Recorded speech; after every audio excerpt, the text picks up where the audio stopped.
Hey everybody, good morning, welcome back to Blu-Roy Movies. Sunday morning, you know what that means, it's time for the weekly watches.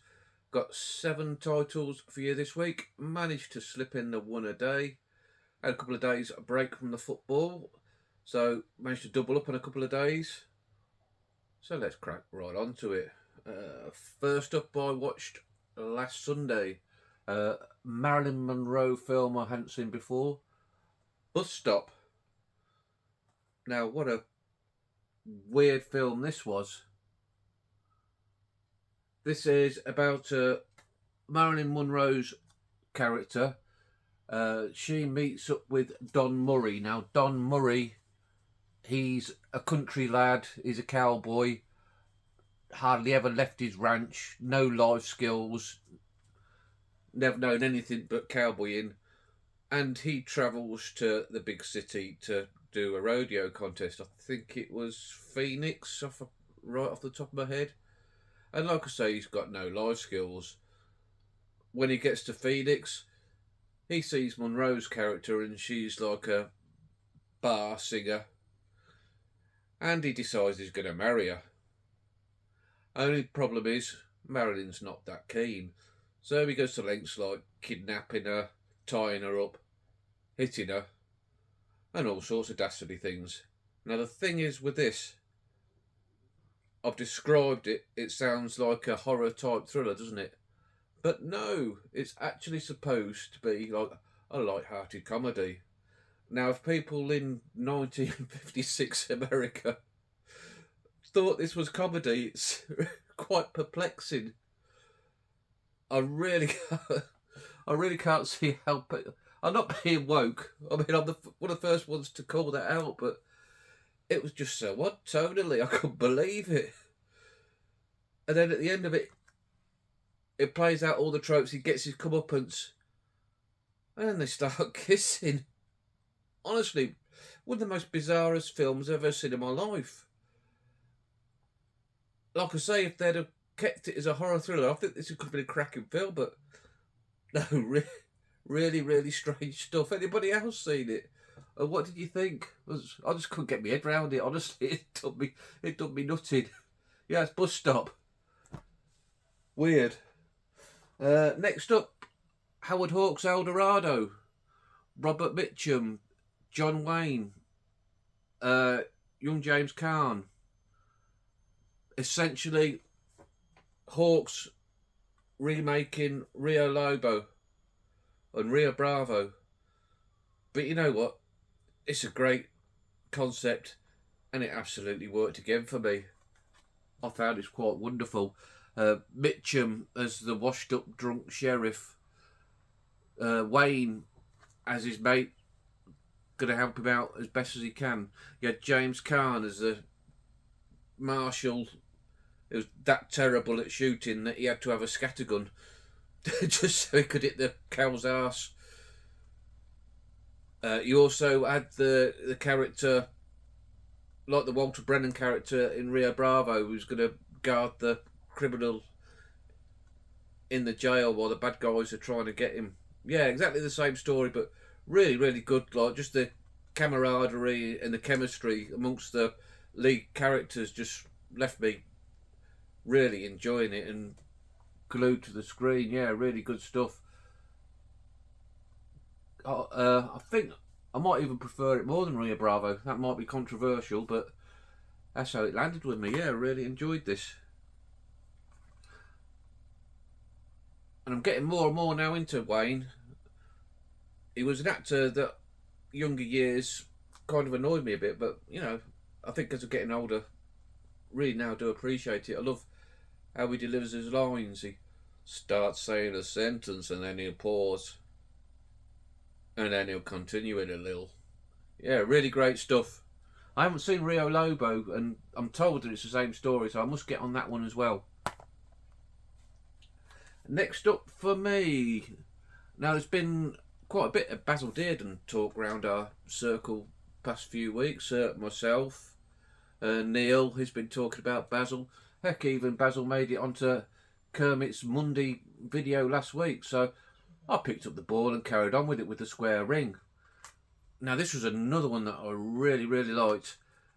All set in a boxing hall that is owned and run by the mercurial Sid James from the Carry On films, and he's pretty much the same character in this, the gruff lad's lad type character. And this is all about 5 boxers.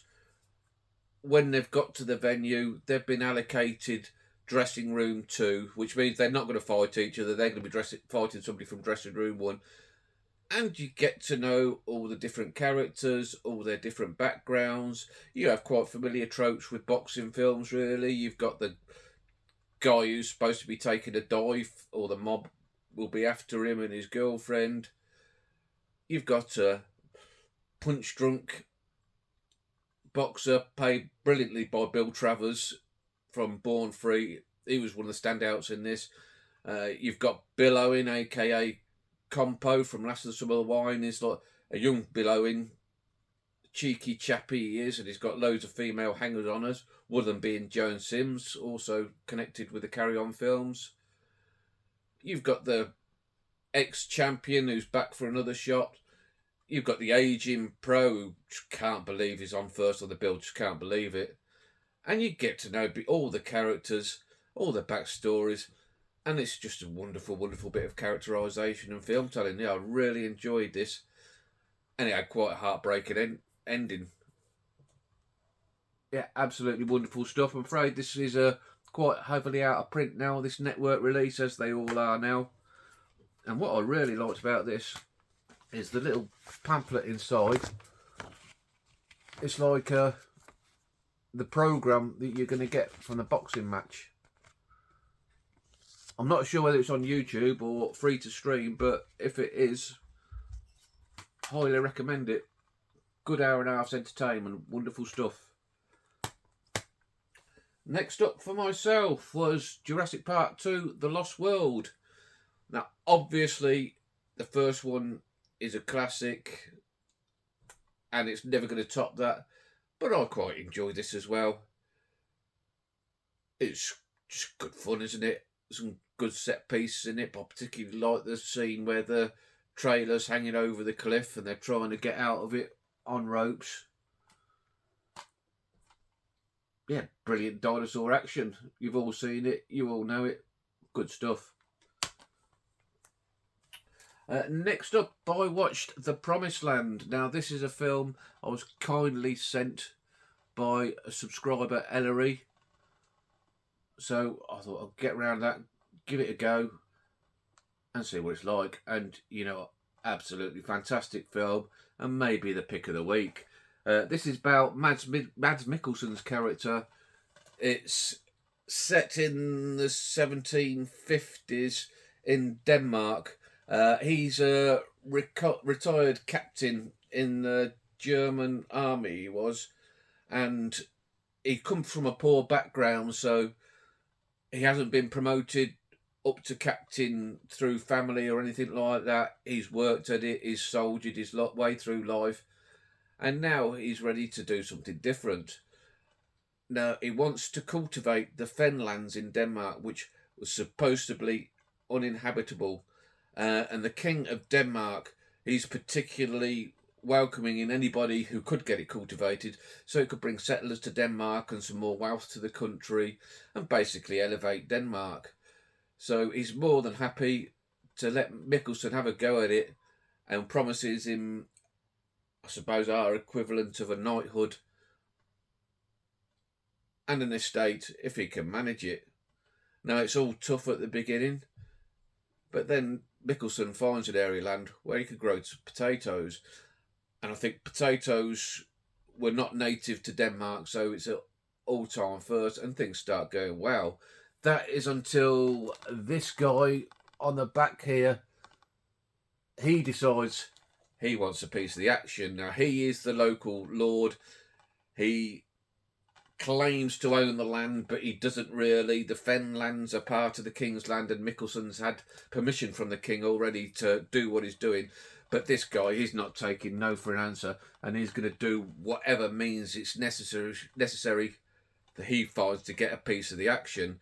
And he really is a despicable character that leads to torture, murder, absolutely horrible. You start to loathe this character and what he's doing to stop Mickelson, and he really has a bad time out of it, Mickelson. You're really great. I really enjoyed this film. I don't want to give too much away because you should all give that a go. And the ending, such a satisfying ending in it, absolutely wonderful. Once again, Ellery, thanks very much for sending me that. You sending me this, absolutely fantastic. Really appreciate it, mate. Surefire winner for the collection, and one I'll be watching again. Brilliant, thank you, Ellery. Next up, getting on for a dinosaur myself, been on a bit of a dinosaur kick. Jurassic Park 3. Now, this is widely lambasted by a lot of people, but again, like Jurassic Park 2, I quite enjoy it. It's 90 minutes long, it doesn't overstay its welcome. Some good set pieces, it rips along at a fast pace. So, yeah, it just doesn't offend me. I don't consider it a slur on the Spielberg films like a lot of people do. This one isn't directed by Spielberg. I think it's Joe Johnson, not snooker player. Like I say, 90 minutes, rips along, good fun, some good set pieces. I particularly like the bit where they're in the aviary. Yeah, it's great. I'm going to have to get onto the Jurassic World ones now, give them a rewatch as soon as I'm in the mood for a bit of dinosauring. And last up from the week, James dropped them. Last up for the week, a film that James has sent me coincidentally. I think he's just done that on purpose. Legionnaire. Now, this has got a lot of things going against it for me. One being Jean-Claude Van Damme. I'm not the biggest Van Damme fan, to be honest. I find him a bit dour. When it comes to my action stars, I much prefer Arnie. Much prefer Sly. Probably even The Rock above this guy. That might be a bit controversial because I know there's a lot of Van Damme fans out there who are probably screaming at me now. I'd seen another one in this series with the limited slipcases. I think it's Maximum Risk, the one with the girl from Species in, and that was terrible. I sent that to James. Absolutely awful film. And another reason I didn't think I'd like this is because James likes this, and quite often we have very different opinions. But you know what? I stuck this on and I really enjoyed it. Good camaraderie between the cast. Again, another 90-minute film that zipped along. It's all about Van Damme's character. He gets into trouble with some gangsters. Another fighting one where he's supposed to take a dive at boxing, but he doesn't. So he joins the Legionnaire for his own French Foreign Legion for his own safety. And yeah, just really enjoyed it. Like I say, has some wonderful action, war scenes, battle scenes. Yeah, really good stuff. And as you can see, I've got number 38, our limited edition for 3,000. I'm not sure whether it's the actual film that's limited edition or just the slipcases, but brilliant low number. Yes, that's everything I've watched this week. Some really, really good stuff. And Bus Stop. I just couldn't get my head around that one. Have you seen any of these? Let me know what you think. Give me a thumbs up if you've liked what I've done today. Maybe even think about subscribing. If you want to see this dinosaur, watch some more dinosaur films.